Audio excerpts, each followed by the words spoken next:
Every button consists of multiple elements. Each element is described by its attributes. Some of these attributes can be adjusted by the user.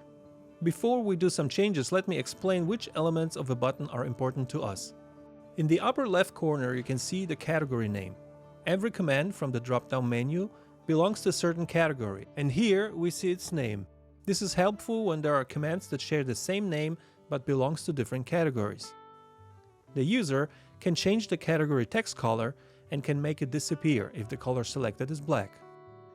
One of the most important elements of a button is the command name. All the command names are listed in the drop-down menu and cannot be changed there, but the user can rename them on the button. This way we can freely rename the default command names to whatever we like. The size of the text and its color can also be changed by the user. Another element that user can change is the frame color and the button's background color.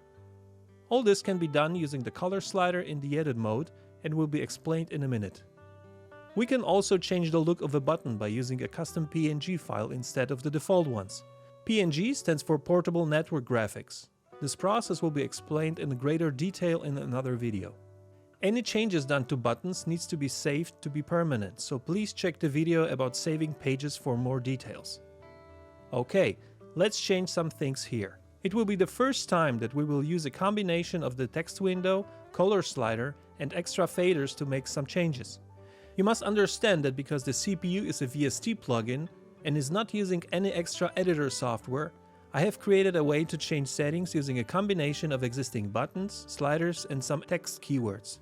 Sounds a bit complicated, but it really isn't. To change the button's frame color, first enter the edit mode. Double-click in the text window and type Add Frame followed by the ID number of the button. That's the number in the upper right corner. Move the color slider to browse through all the colors and leave the edit mode by pressing the Play Edit button again. That's it. Wasn't too hard, right? Now change the category color. Enter the edit mode, double-click in the text window and type Add CAT for category, followed by the button's ID number. Move the color slider and exit the edit mode. Next on the list, the background color. All the steps are the same as before, with the exception of the text keyword. We need to type add BG for background, followed by the button's ID. All the background colors are dark, so the command text will be always readable. For some crazy color schemes, you can always use custom PNGs. How about new command text color? Yes, you're right, the process is the same, except for the keyword that goes into the text window. We need to type add TXT, followed by the button's ID number, and use the color slider. For some more color variation of the text, there is another keyword available.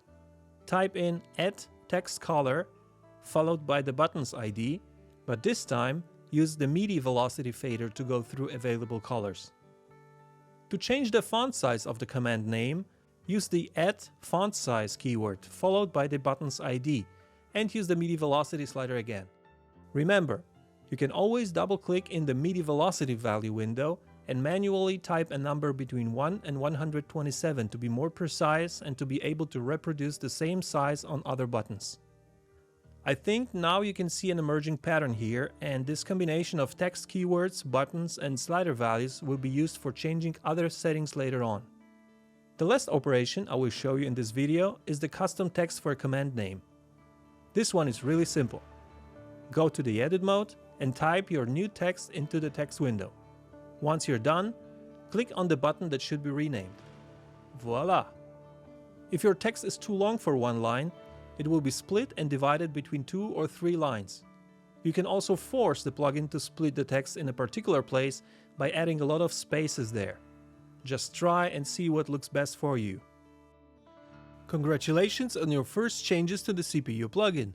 As you can see, you can customize your buttons in a quick and easy way. See you in the next video.